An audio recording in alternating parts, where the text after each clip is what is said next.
My 29-year-old wife, stunning as ever, told me something that would shake the foundation of our marriage. She didn't say it vaguely or cryptically. She laid it all out plain as day, in a way even I couldn't misinterpret. To set the stage, I had planned an elegant evening at one of our favorite upscale spots. Everything was meticulously arranged. The crisp white tablecloths, a wine selection to impress, and even a diamond necklace she'd been eyeing for a while. I had spent nearly $1,000 on it, not realizing how soon I'd be wishing to get that money back. The entire evening, I couldn't shake the sense that something was off. Our usual easygoing banter was overshadowed by an invisible tension. She seemed distracted, her eyes wandering around the room as if searching for something or someone. Normally, we couldn't look away from each other, but tonight, her gaze barely landed on me. After we finished the main course, I poured us another round of wine, hoping it might lighten the mood. That's when she finally spoke up, her voice heavy with something unsaid. "Rob," she started, a tremor in her voice. "There's something I've been keeping inside for a while, and I think it's time to talk about it." I set my glass down, a sinking feeling tightening in my gut. What could she possibly be about to say? Was she finally ready to discuss starting a family? We'd agreed to hold off until our careers were stable, but now that we were in a better place, I was excited about the idea. Yet, as she avoided my eyes, it became clear this wasn't about that. No, this was something else, something bigger. She sighed deeply, then met my gaze. "Rob," she said more gravely than ever, "I've been doing a lot of soul-searching lately, and there's something I need to do for me, for us." Her voice trembled as she continued. "I need to explore parts of myself outside of this relationship." Her words hit me like a punch to the gut, knocking the wind out of me. "What are you trying to say?" I asked, my voice shaky, leaning in and trying to hold her gaze. But she looked away, her hands twisting nervously in her lap. "I want to see other people, Rob," she finally said. "I hope you can understand so we can avoid worse pain down the line." The ground beneath me felt as though it had shifted. Heat rushed to my face, my heart hammered, and disbelief hung on every word. "Other people," I repeated, my voice rising. "Are you telling me you want to date other men?" I didn't even recognize my own voice.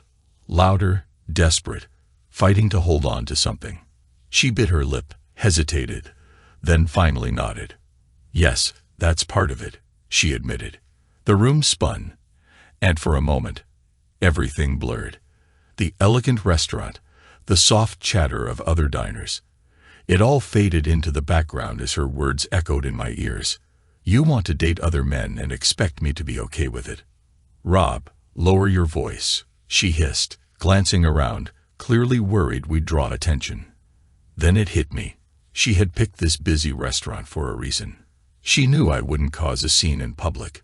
She had blindsided me, and now I felt trapped, racing to keep up with the betrayal unfolding before me. "Why, Rebecca?" I pushed, my voice quieter, but no less strained.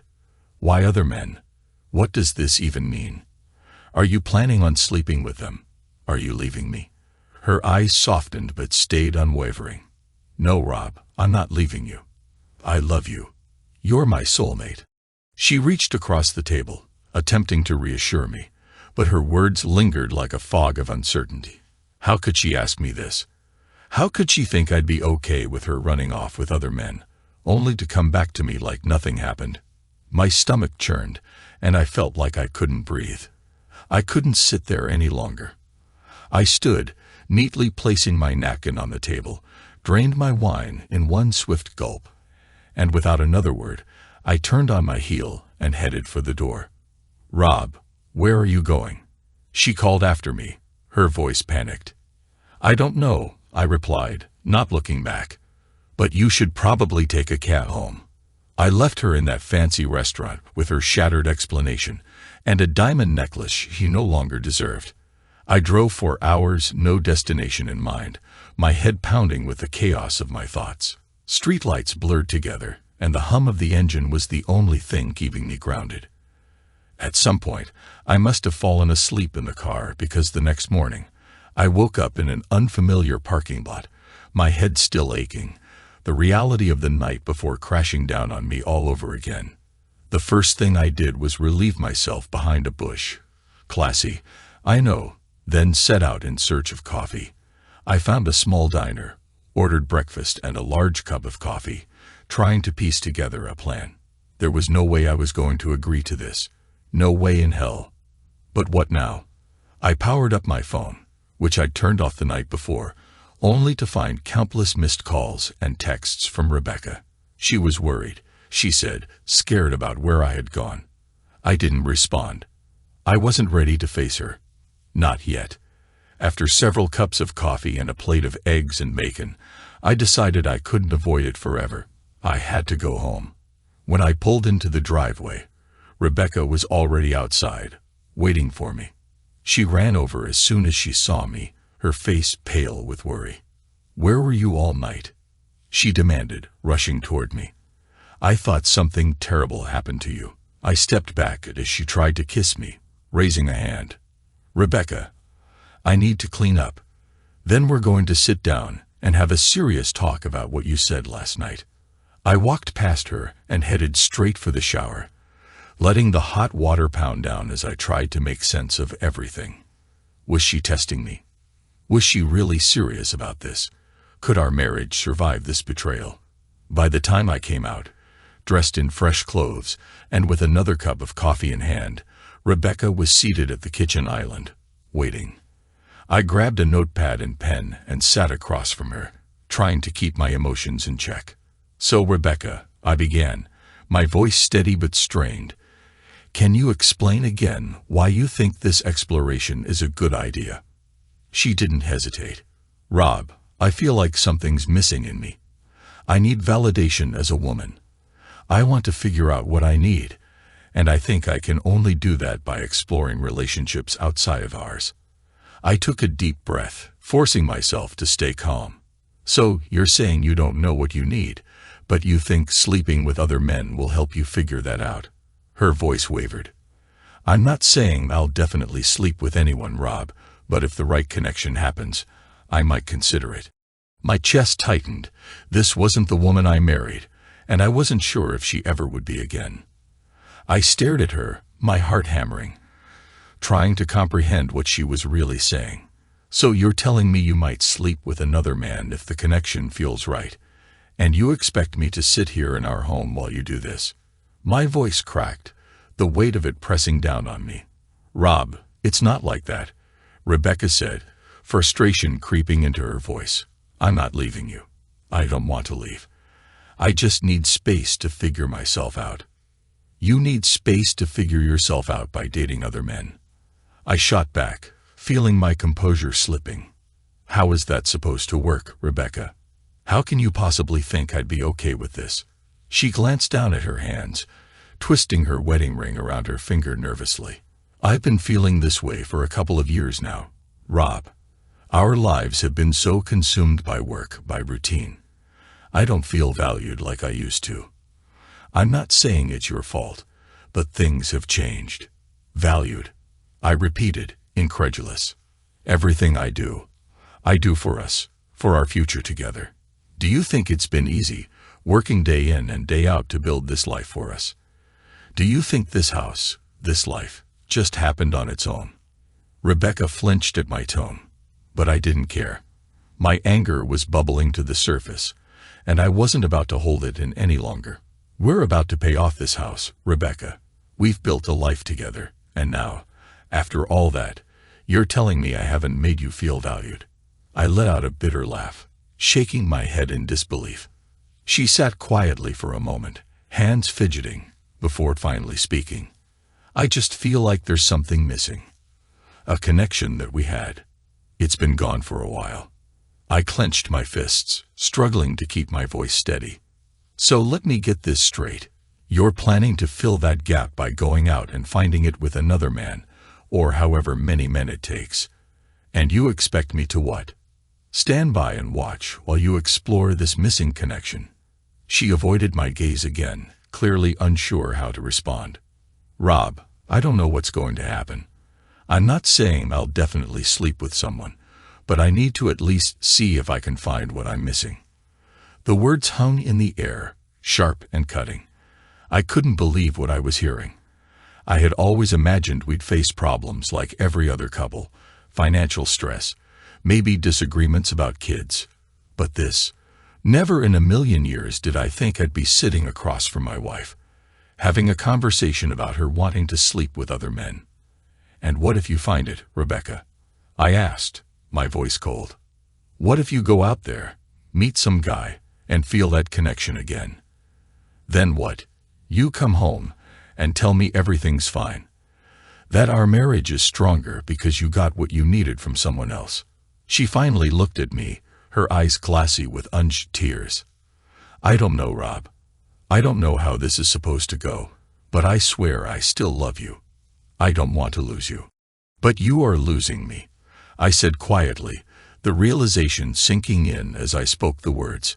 "Every word you've said tonight has driven a wedge between us. This thing you want, it's not something I can support. It goes against everything I thought we stood for." Rebecca reached across the table, trying to take my hand, but I pulled away. "Rob, please, I just need you to understand that this is something I have to do for me. For us. For us?" I laughed bitterly. "This isn't for us, Rebecca. This is for you. You're the one asking for this. You're the one who wants to step out of this marriage." "I'm not stepping out," she said, her voice soft but firm. "I'm asking for space. To sleep with other men," I spat, standing up abruptly. The room felt too small, too suffocating. I needed to get out of there before I said something I'd regret. Rebecca stayed seated, her eyes following me as I paced the room. "Rob, I know this is hard, but we can get through this. I'm not asking for a divorce. I'm just asking for time." I stopped and turned to face her, my chest tight with anger and pain. "And what happens after this time you're asking for? Do we just pretend like none of this happened? Do I just forget that my wife was out there searching for a connection with other men?" She didn't answer. She couldn't answer. I shook my head, feeling the deep sense of betrayal wash over me. "Rebecca, I don't know how we're supposed to move forward from this. You've changed everything." Without another word, I turned and walked out of the room, leaving her sitting there in silence. I didn't know where I was going, but I knew I couldn't stay, not with the weight of her words crushing me from the inside out. Finally, she spoke, her voice quieter than before. "I can't say definitively what I'll do if it feels right with the right person. I might entertain the idea," she responded, avoiding my gaze. "So you're contemplating infidelity then?" I asked, barely able to keep the disbelief out of my voice. "It's not infidelity, Rob. It's not cheating if it's done with your knowledge," she replied calmly, as if that made everything acceptable. My blood pressure spiked, and I took a deep breath before sipping my coffee, wishing it were something stronger. I had to stay composed, had to navigate this conversation with a clear head. "Let me get this straight, Rebecca," I began, trying to wrap my mind around her absurd proposal. "You plan to meet other men, go out with them, maybe even get physical, and yet you still plan to live here with me. Is that what you're saying?" "Honey, it's not that simple," she said, her voice faltering. "It seems pretty simple to me," I shot back. "What about us? Are we supposed to just pause our marriage while you go out and explore? Are we still physically involved while you're doing this?" "Absolutely," she said, her tone full of conviction. "You and I are a family, Rob. I love you, and I want to stay with you. This is just something I need to do for myself." "And how often do you expect to do this, Rebecca?" I pressed, my frustration mounting. "Every weekend. Twice a week. Every night. How far do you plan to take this exploration?" "I haven't decided yet," she admitted, her voice tinged with uncertainty. "Why are you so focused on the specifics, Rob?" "Because I need to know what my life is going to look like while you're out there meeting, dating, and sleeping with other people," I said, my words dripping with bitterness. "I don't have a girlfriend, Rebecca. At least not yet." She winced, but I wasn't done. "Rebecca, I need some clarity here. I continued, my anger barely contained. Are you really set on this decision? Have you even thought about what this will do to our marriage? She nodded but didn't respond directly, avoiding my eyes. Then she said the one thing that would define the course of our future. If you love me, you'll let me do this. If you love me, I responded firmly, you wouldn't even ask for this. So here's my ultimatum, Rebecca. Infidelity, even with forewarning, is a deal breaker in our marriage. Here are my terms. If you decide to see other men, you need to move out. I'm not sharing a home with you while you're off dating and sleeping with other people. Move out, she asked, her voice wavering. Where am I supposed to go? I don't know. Maybe you can stay with your friend Matilda, I said, bitterness lacing my words. She's divorced, right? Living alone. I'm sure she'd love to help you out. If that doesn't work, rent a short-term apartment, but you'll be responsible for all of it. Your rent, utilities, car payments. I'm not covering anything while you're doing this. Rebecca worked as a third-grade teacher, earning a decent salary, while I was a forensic auditor for a major firm, making a good living with yearly bonuses. Money wasn't the issue, but from what she was saying, it seemed like I wasn't fulfilling all her other needs. That stung. She looked at me, thinking I might be softening, maybe even thinking she had the upper hand, that I'd give in. But I wasn't done. So if you're considering an open marriage, I guess I'm supposed to sit here patiently while you're out there with other men. Are you planning to come back to me eventually? Honey, absolutely, she said, her voice dripping with reassurance. I love you. You're my husband, and I want to have a family with you. I couldn't help but let out a hollow laugh. And what am I supposed to do while you're out there physically involved with other men? Stay faithful to you. Just wait until you're done with your boyfriends. And then what? Pretend everything's normal. Have you even thought about what this does to me? I only want you, Rob. You're my husband, and nothing about that will change. My feelings for you won't change, even while I'm exploring. When I come home, I want you to be here, to be my husband and the father of our future children. Her words were almost surreal. She really believed that she could have it both ways, that I would stand by while she pursued these other men, and that somehow we'd still have a future together. Well, I said, standing up and crossing my arms, you need to start packing your things and move them into the guest room. I don't think I can sleep next to you right now. Your plan is too much for me. It feels like you're leaving, even if you're not saying the words. Rebecca stayed silent, perhaps realizing I wasn't going to accept this without a fight. Maybe she thought I was a pushover, that I'd let her carry on with this madness while pretending everything was fine. Well, she was wrong. I'd seen this coming for a while now. Matilda, her divorced friend, had been a bad influence from the start. I suspected this whole idea was coming from her. Matilda had been a fourth-grade teacher at the same school and had her own scandal a couple of years ago, cheating on her husband with multiple partners. Now she was single, 35, and living a carefree life, likely whispering her warped ideas into Rebecca's ear. But here's the truth. If Rebecca crossed that line, there wouldn't be a family. Not with me anyway. There'd just be divorce papers. I stood up, and Rebecca looked at me, confused. Is that all, Rob? Are you asking me to leave? Yeah, for now. Let me be clear, Rebecca. I don't want you to go through with any of this. We made vows to each other to stay faithful, and now you're planning to break that vow. What do you think I'm supposed to do? Just wait around while you see other men? If you want an open marriage, I guess I'll have the same option. She didn't have an answer for that. Without another word, I grabbed my car keys and walked out the door. Rob, where are you going? She called after me. I don't know yet, I replied, not turning around. But move your things into the spare room and start looking for a place to stay. You're not bringing any of your affairs into this house.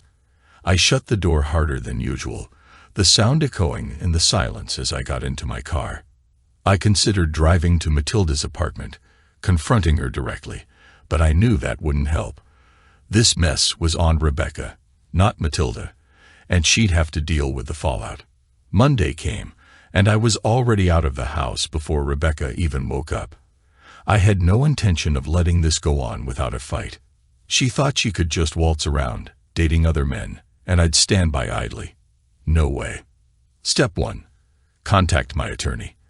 Luckily, I had a good friend who handled all kinds of legal matters, from real estate to wills, and while he wasn't a divorce lawyer, he could refer me to someone who was. He came through, recommending a top-notch divorce attorney from his firm. By that same afternoon, I had a meeting set up with her. It wasn't a conversation I wanted to have, but it was necessary. I made it clear to the attorney that I wanted to keep things as amiable as possible. I wasn't out for blood. A 50-50th split of our assets was fine by me. After all, we had built this life together until now. I wasn't going to drag it out over a cheating wife, but I wasn't ready to file anything yet. I needed proof of her infidelity before making the next move. The week crawled by. I spent as little time at home as possible, going to the gym every night to burn off the stress. Meanwhile, Rebecca was practically glued to Matilda. By Thursday, she told me she'd be staying with Matilda for a few weeks until she could find a place of her own. I knew exactly what that meant. It gave her free rein to see her new boyfriends without me in the way. Saturday rolled around, and Rebecca was packing her things into the car, getting ready to leave. But just before she drove off, she paused, looking at me with wide eyes. "Rob, I don't want to go. Are you sure we can't work something out so I can stay?" she asked, her voice soft. "I love you and really want to make our marriage stronger." I sighed, feeling the weight of it all. "Rebecca, if you really loved me and wanted to fix this, you wouldn't be doing this. I want you to stay, but I can't let you be with other men and still call yourself my wife. If you're not willing to try counseling, I don't know what else to say. So go." As she loaded the last of her bags, I drove to the hardware store, bought new locks, and spent the rest of the weekend changing them. I also changed the garage door code, ensuring she couldn't get back in. The following week was torture. I hit the gym daily, running until I couldn't think anymore, trying to shake the sinking feeling that I had failed as a husband. How had it come to this? Was I really so inadequate that my wife had to turn to other men? In my confusion, I started researching infidelity online, desperate for answers. To my surprise, I found out that nearly 40% of married people cheat, and what shocked me even more was that about 90% of them stay married. In many cases, the infidelity was simply tolerated, especially if there were kids involved, and couples just carried on like nothing had happened. Many of these wives even claimed they still loved their husbands, but felt something was missing at home. Many women who cheat often explain that the demands of family life make closeness with their husbands feel monotonous. They juggle kids, activities, housework, and the daily grind, which can dull the connection with their spouses. They crave something exciting, someone who gives them attention without immediately talking about kids or errands. It made me wonder if the secret to a lasting marriage was acting as if your wife were having an affair, but without the actual cheating, focusing purely on the physical connection. I briefly considered the idea of trying to pick my wife up at the club she and Matilda visited, though the thought felt absurd. People cheat for all sorts of reasons: a lack of physical satisfaction, missing passion, or just feeling disconnected from their spouse. Some even cheat out of revenge for their partner's betrayal. A few claim that affairs help save their marriage, though I was skeptical. Still, that's what research on infidelity shows. Marriage is complicated, and maintaining a relationship requires work. Open marriages, where both partners agree to see other people, rarely work out. Emotional attachments develop, feelings get hurt, and most of the time, it leads to divorce. Polyamorous relationships are no simpler, especially when children are involved. There's also the constant risk of bringing a sexually transmitted disease into the home. For me, monogamy is the only way a marriage can work. If both partners don't agree on that, they need to reconsider the relationship or find someone else. Had I neglected my wife, pushed her away while I focused on building a life for us? Did I miss something? I couldn't be sure, but I did know I wasn't happy about her leaving to pursue other men. She claimed I wasn't giving her what she needed, but I didn't see how her actions were going to fix our marriage. The next week passed slowly, much like the one before it. I didn't reach out to her, and Rebecca only sent me a single message asking me to forward her mail to her new address. There was no sign that she was interested in repairing our relationship. It was all business, with no personal touch. It was clear that she was moving forward with her plan, finding herself a boyfriend, or maybe more than one. The thought crossed my mind to follow her from her apartment, just to see where she and Matilda were going and who she was meeting. I even drove by the place a few times, but resisted the temptation to stop. I knew I couldn't do that to myself. I had to let her make her decision. If she was going to come back to me, it had to be on her own. Otherwise, she wouldn't really be my wife anymore. Each day that passed, the chances of her return seemed slimmer, and the longer it went on, the less willing I was to take her back. A month went by with almost no communication between us. Then, out of the blue, Rebecca showed up at the house. When her key didn't work, she knocked and rang the bell. I answered, keeping my face neutral. "What brings you here, Rebecca?" I asked. "Honey, my key doesn't work. What's going on?" "That's because I changed the locks," I replied, blocking the door as she tried to come inside. "What do you want?" "I came to grab a few things I left behind when I moved in with Matilda," she said, not bothering with any small talk. It wasn't about seeing me. It was just about getting her stuff. I stepped aside and let her in. After all, it was still partly her home, legally speaking. We went to the garage, where I had gathered her belongings into several boxes. "Why did you pack up my things?" she asked. "How long do you plan to stay with Matilda?" I asked, ignoring her question. "Matilda's been really supportive," she said, brushing off the topic. "I'll stay with her a little longer, maybe a few months, but I'll come back. I'll be a better wife then, and we can start a family." I internally rolled my eyes at her comment, wondering how she could possibly believe that being with other men would make her a better wife or prepare her for motherhood. "So, have you found a boyfriend yet?" I asked bluntly. Rebecca blushed, and though she didn't need to answer, I already knew. Eventually, she admitted, "Matilda and I have gone on a few dates with guys from the club, but that's all." "And how's the physical part going with your new boyfriends?" I asked, knowing the question would make her uncomfortable. She turned red and busied herself rummaging through the boxes.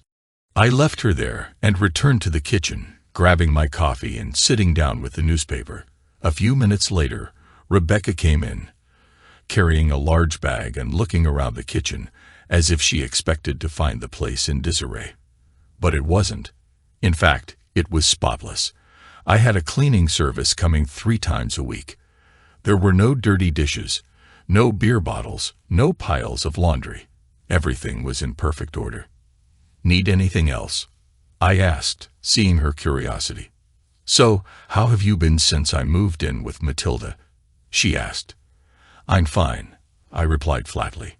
"Work keeps me busy. I've been traveling a lot." She looked slightly worried and pressed further. "Have you been going out, or are you just staying home alone?" There it was, the question I had expected. She wanted to know if I was moving on, and it was time to give her something to think about. "I've been keeping busy," I said. "I joined a cycling group. We meet twice a week for rides. It's fun, and I've met some new people. We usually grab a burger and a beer afterward." I could see the flicker of interest in her eyes, more than she was letting on. She hadn't expected this. Maybe she thought I'd just sit at home waiting for her to come back, but it was starting to dawn on her that things might not go as she planned. Later, I found out that Rebecca had been seeing 2 men from the club she frequented with Matilda. She had been sleeping with both of them, but neither had any interest in spending more than the occasional night with her. Both were married and just looking for a bit of fun. Rebecca was nothing more than a temporary distraction to them. A typical pump and dump. By the time 2 months had passed, I had made peace with the fact that my marriage was over. Rebecca had been silent for weeks, which only confirmed she had no interest in coming back or fixing anything. Even if she did want to return, there would be conditions, and I wasn't sure if I'd even let her. What made things clearer for me was learning that she had taken a vacation to the Dominican Republic with one of her boyfriends during her school break. They had enjoyed a week in the sun, apparently working on their tans and who knows what else. If this was her idea of making our marriage stronger, she was sorely mistaken. It didn't help that Matilda had influenced Rebecca's view of me, likely painting me as the neglectful husband who drove her to cheat. Now, Rebecca was living in a 2-bedroom apartment with her disgruntled divorced friend, while her reputation with colleagues and family members was steadily tanking. When Rebecca's mother found out that her daughter had gone on a tropical getaway with another man, she called me to ask what was going on. I told her the truth. Rebecca had left to pursue relationships with other men. Her mother was stunned. I encouraged her to speak with Rebecca directly, and when she did, Rebecca's response was predictable. "Why did you leave, Rebecca? What's going on with you and Rob? Is he treating you badly?" Her mother asked. "No, Mom, he's not mistreating me, but he doesn't make me feel the way I need to feel. I don't feel wanted or attractive. I need that, and I'm not getting it from him. So I'm looking elsewhere for now. But don't worry, I'll go back to Rob in a few months, maybe a year, and then everything will be fine." Rebecca's mother didn't mince words. "If you keep doing this, Robert won't be waiting for you when you decide to come back. Cheating is a sure way to end your marriage. Don't you see that?" But Rebecca was confident. "Rob loves me, Mom. He understands. I'll come home, and we'll start a family. It'll be fine." Her mother tried to warn her, but Rebecca wouldn't listen. Seeing that, I realized it was time for me to move on. What was good for the goose was good for the gander, after all. It had been about 3 months since Rebecca left, and I knew I couldn't stay stuck in this rut any longer. So I asked a woman I knew from the cycling group to go out for dinner. It wasn't anything serious. I just wanted some company and a change from the routine I'd been living since Rebecca walked out. My daily routine had become predictable. Work, the gym, cycling, sleep. Day after day, I followed the same pattern, waiting for things to settle down. That was my life. Part of me hoped that Rebecca would come to her senses and return home, putting an end to this absurd situation. But deep down, I knew that wasn't likely. If she did come back, it wouldn't be as the wife I once knew. It was clear she was enjoying her newfound freedom, searching for the excitement and validation she believed had been missing in her marriage. This lined up with everything I'd read about why married women cheat, so I made the decision to arrange a date, but I didn't want it to seem desperate or awkward. I figured the best way was to get to know the people in my cycling group a little better before making a move. I didn't want a pity date. I wanted something real. Most of my cycling friends already knew about my separation, and I suspected that some of them had even heard about Rebecca's active dating life. In a city this size, word gets around. When I asked Ruth, one of the women in the group, if she'd like to grab a drink or tea with me, I was surprised when she agreed without hesitation. We made plans for a casual Saturday night outing, followed by a kayaking trip on a nearby lake. I had kayaked a few times before, so I was comfortable with the idea. Ruth had never tried it but was interested, so we went ahead with the plan. It turned into our first date. The kayaking went well. We covered about 10 miles in 3 hours, and afterward had dinner at a nice little restaurant. I had a craft beer with steak and fries, and she ordered white wine and pasta. The atmosphere was relaxed, with no pressure at all. We ended the evening with ice cream from a stand by the waterfront, and I drove her home. I was planning on just giving her a polite kiss on the cheek, but she surprised me by leaning in and kissing me on the lips. It was unexpected but not unwelcome. To avoid coming across as too eager, I waited until our next regular Tuesday cycling meetup to suggest another date. Ruth mentioned she had been concerned that I didn't enjoy our time together because I hadn't reached out sooner. I reassured her that I'd had a great time and really enjoyed her company. We scheduled another date for Saturday, a round of golf. Having read about the rules of maintaining interest through texting and calling, I sent her a message on Friday expressing my excitement for the game and offering to pick her up. She preferred to meet me at the golf club, so we settled on an early afternoon time. We spent a fun few hours on the course, even though neither of us was very good at golf. That evening, we had a barbecue at my place and shared a bottle of wine. As the night wore on, I got ready to drive her home, but Ruth took my car keys, placed them on the counter, and asked to see the bedroom. The next morning, I woke up with Ruth beside me, her arm resting on my chest. She had long dark hair, green eyes, and flawless skin, except for a small scar on her chin that gave her face character. She was tall, about 5'11", and slim, probably around 140 pounds. She worked as a nurse in the pediatric department, which spoke to her compassion. From the moment we met, her genuine personality and quiet charm had drawn me in. We had breakfast on my patio, and eventually the conversation turned to my situation and the possibility of divorce. I knew it was a sensitive topic, but I also understood why she needed clarity before becoming emotionally invested. No woman wants to waste time with a man who might reconcile with his wife. I explained Rebecca's reasons for leaving, and from Ruth's reaction, I could tell she didn't think Rebecca was coming back. That conversation nudged me toward the next step in my plan. On Monday, I contacted my lawyer to hire an investigator. I needed to know how many men Rebecca was seeing before moving forward with the divorce. It turned out she was dating multiple men, mostly married, and spending time with them at Matilda's apartment after their nights out at the club. 2 weeks later, Rebecca was served with the divorce petition. That evening, she showed up at the house, clearly upset and holding a large brown envelope. I greeted her at the door. "Rebecca, what brings you here tonight?" I asked. "Sweetheart, a guy delivered these papers today. Why did you file for divorce?" "I was planning to come home soon, maybe even this week. We can start working on that baby we talked about." I invited her in and motioned for her to sit at the kitchen table. "It's too late for that now, Rebecca. I made it clear when you left that I didn't want you to go, but you made your choice." She tried to defend her actions. "Honey, I told you I needed to find myself, to feel more confident." Cutting her off, I asked, with just a hint of sarcasm, "So, do you feel more confident now? Have you found what you were looking for? Had enough of the new relationships and physical encounters?" She started to protest, but I didn't let up. "Because it sure seems like it. I've barely heard from you since you left.